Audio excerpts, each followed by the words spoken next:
You don't deserve that penthouse anyway. Hand the keys over now.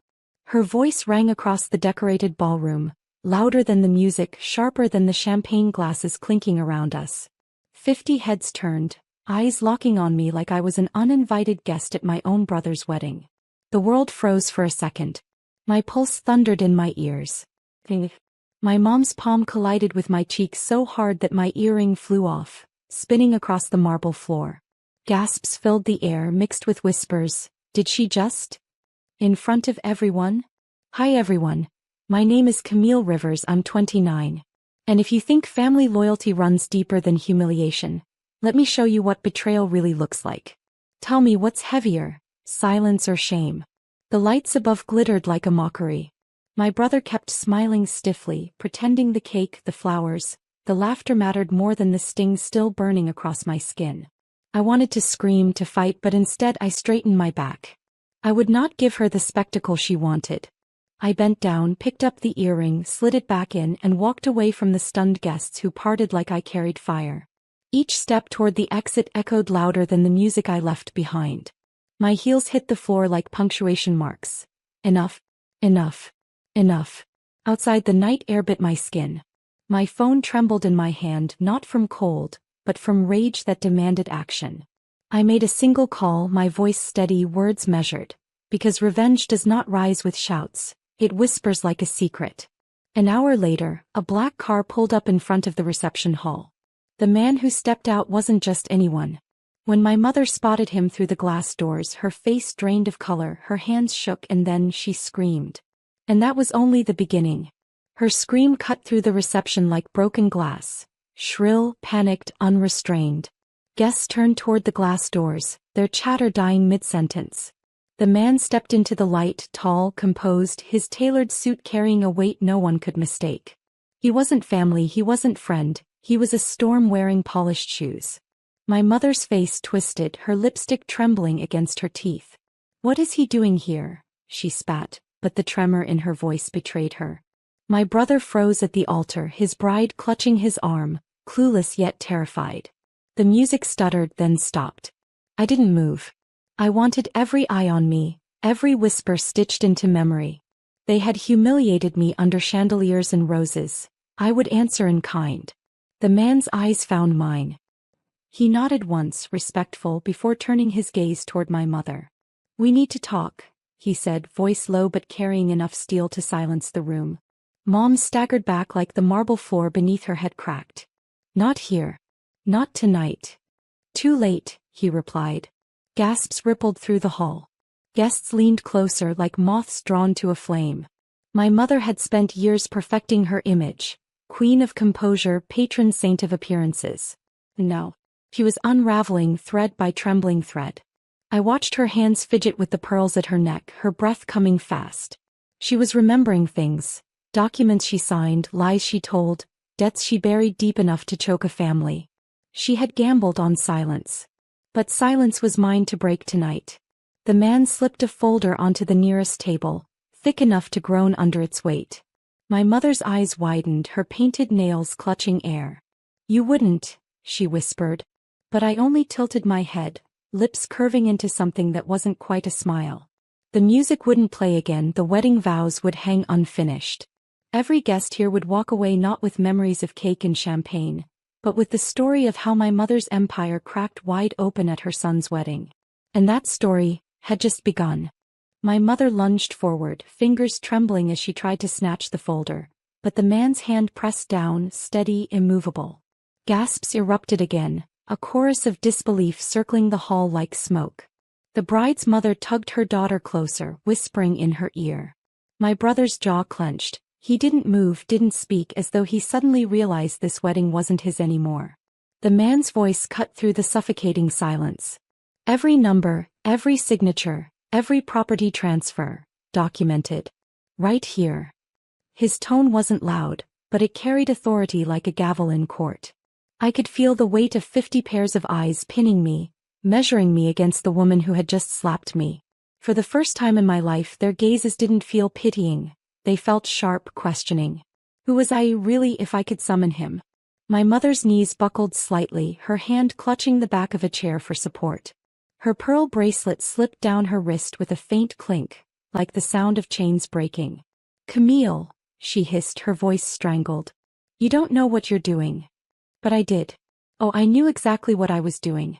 For years I'd swallowed the bitterness of being her shadow puppet, used, displayed, silenced. Tonight I cut the strings. I stepped forward, closer to her, my heels echoing against the marble.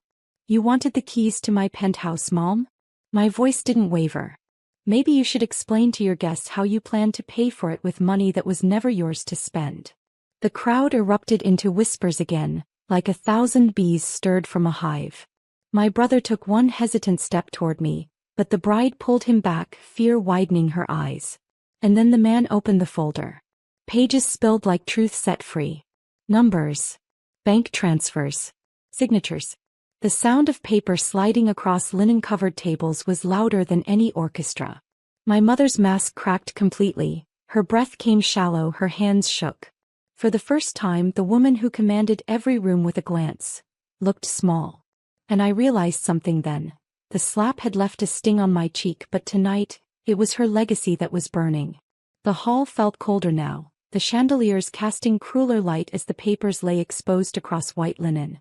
Guests leaned forward, hungry, as if they were flipping through scandal itself. My mother's carefully curated empire, her charities, her polished interviews, her perfect family image, was bleeding ink in front of them. She reached out, her hands clawing toward the documents, but the man blocked her once more, calm, deliberate. His composure only made her look more frantic. "Stop this," she barked, but her voice cracked halfway, betraying the tremor in her chest. I crossed my arms, steady as stone. "You wanted to strip me of dignity in front of them," I said softly, but the words carried. "Now let them see the whole truth. All of it." The whispers thickened, a low storm rolling through the room. I caught fragments. Embezzlement, her own daughter. Did she slap her? My brother stood pale, his tie crooked, sweat forming at his temples. His bride's lips were pressed tight, eyes darting between me and my mother, as though she were reconsidering every vow she'd just spoken. Mom slammed her fist against the table, the sound jarring. "You don't understand, Camille," she screamed. "This isn't just about me, it's about this family. About your brother." That word, family, burned on my tongue. I let out a laugh, sharp and bitter. "Family? You made sure I knew exactly where I stood. You didn't just slap me tonight, Mom. You've been slapping me down my whole life. Demanding I give, demanding I bow. But tonight I don't bow anymore." Her eyes glistened, not with sorrow but with fury. She looked like a queen watching her crown tumble into fire. The man slid one page forward, pointing at the bold header, "Property Fraud Investigation." Gasps broke the last remnants of order. My mother froze, her face drained to marble. I leaned closer, my words like ice against her ear. "The slap hurt, Mom, but the silence after will destroy you." And in that silence 50 witnesses sat, watching the woman who once ruled every room realize that tonight her kingdom had no walls left. Her lips trembled, painted red against a face suddenly colorless. The word fraud seemed to hover above the table like smoke, impossible to wave away. I could see it sinking into the crowd, neighbors, colleagues, even distant relatives, all of them devouring the scene, already rehearsing how they'd retell it tomorrow. My brother finally broke the stillness. "Mom, is this true?" His voice was raw, thin with disbelief. She spun toward him, desperate. "Don't you dare question me, not today. Not on your wedding day." Her hand shot out as if to grab him, but he pulled back, a flicker of shame crossing his face as he realized the guests were watching every move. The man, calm as ever, folded his hands. "Everything is in writing. Every diversion of funds. Every property in someone else's name. Including the penthouse you tried to seize tonight." I stood taller.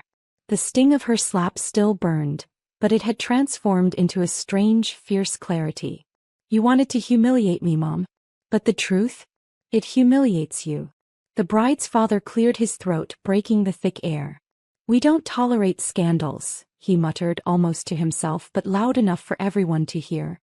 His daughter, the bride, looked at him with wide eyes, realizing her new family wasn't gilded at all, but rotting beneath the gold.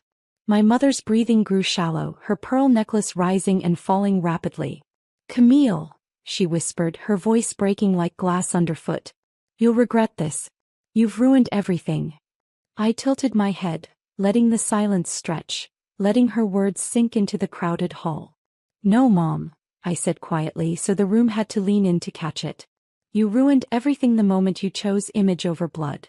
The whispers now were no longer whispers. They were judgments. Murmurs of lawyers, scandals, even prison. My mother swayed as if the weight of them all pressed against her chest. And then the man closed the folder with a single sharp snap. Consider this your notice, he said. The next time we meet, it won't be at a wedding, it'll be in court. The silence that followed was deafening. My mother's empire hadn't just cracked.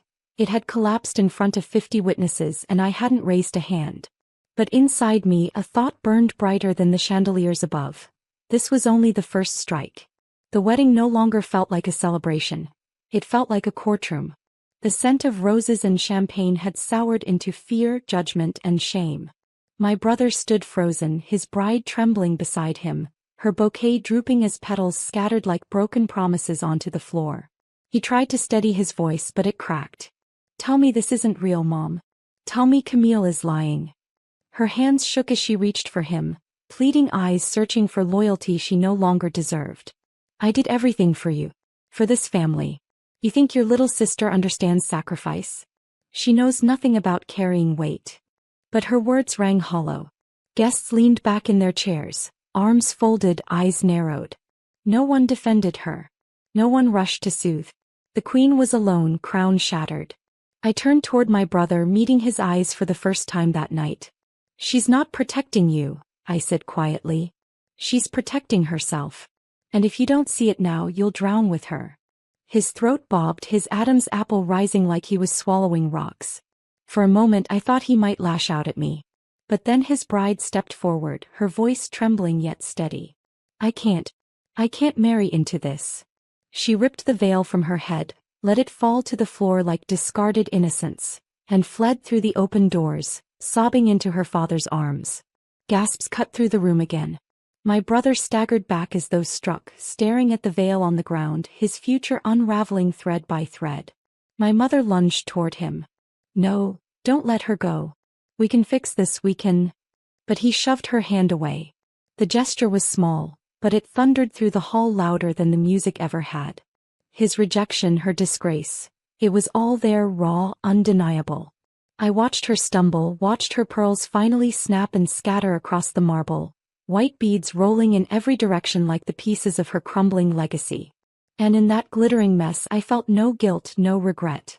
Just a quiet, unshakable truth rising inside me. Her reign was ending, and I was the one who had struck the match. The ballroom had become a graveyard of whispers.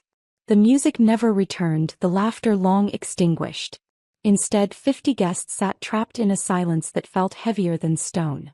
The bride was gone, her veil abandoned on the marble like a ghost of promises never kept. My brother stood hollow-eyed, staring at the ruins of his perfect day, while my mother clutched at him with hands that shook too much to hold on. Please, she begged, voice frayed, her once commanding tone reduced to a rasp. You can't walk away from me. I built everything for you. I sacrificed everything. But he didn't look at her. His gaze drifted to me, piercing, searching, wounded. For a moment, I almost saw the brother I grew up with before our mother's shadow swallowed us both. He opened his mouth, but no words came. None could survive in this wreckage. The man who had brought the folder gave me a curt nod, his job done. He didn't need to stay. Truth was already doing the work. With the documents out in the open, my mother's empire wasn't just cracked, it was condemned. I took a slow breath, feeling the sting of my cheek one last time. That slap had started the unraveling, but it was no longer pain I carried. It was power. I turned to leave, heels echoing through the hushed hall. Each step was a declaration. I didn't belong in their broken kingdom anymore. My mother's scream followed me, high and raw, shattering the last illusion of control she had left. Camille, don't you dare walk out that door. I paused at the threshold, the cool night air spilling in from outside. For the first time in years I felt the weight slide off my shoulders. I didn't turn back. My voice, low but steady, cut across the silence. I'm not walking away, Mom. I'm walking free. And as the doors closed behind me, I knew their world would never recover. But mine was only beginning. The night air outside was crisp, cleaner than anything I had breathed inside that hall of lies. My heels tapped against the pavement as I walked toward the black car still waiting at the curb. The man who had carried the folder of truth opened the door for me, no words exchanged. We didn't need them. The silence between us was victory enough. Inside, the city stretched ahead, lights flickering like stars that had finally decided to shine for me. For once, I wasn't the daughter begging for scraps of approval. I wasn't the sister living in someone else's shadow. I was Camille Rivers, and my story was no longer theirs to control. In the weeks that followed, the fallout spread like wildfire. My mother's charities pulled sponsorships, her name erased from glossy magazines that once praised her perfect family. Lawyers circled her like vultures, each headline sharper than the slap she'd delivered that night. My brother withdrew into silence, haunted by a wedding that became a cautionary tale. Guests whispered for months, retelling the story of the mother who slapped her daughter, and the daughter who answered with truth. Me. I moved into my penthouse with no guilt, no hesitation. Each room felt different now, no longer heavy with fear but alive with freedom. Sometimes I'd stand at the window, glass of wine in hand, watching the city pulse below me. I didn't need their approval, their twisted version of family. I had my own reflection, my own power, my own peace. One evening I found that earring, the same one that had flown off from her slap. It lay on the marble floor where I'd first dropped it, glinting like a reminder. I picked it up, held it to the light, and smiled. What once symbolized humiliation now gleamed as proof. I had taken the blow, and risen higher. Poetic justice didn't come in flames or fury. It came in silence, in distance, in letting her choke on the ruins she built with her own hands. And as I watered the plants by my window, sunlight spilling across my skin, I whispered to myself the truth I had earned. Some battles aren't won by shouting. Some are won by walking away, stronger, freer, untouchable.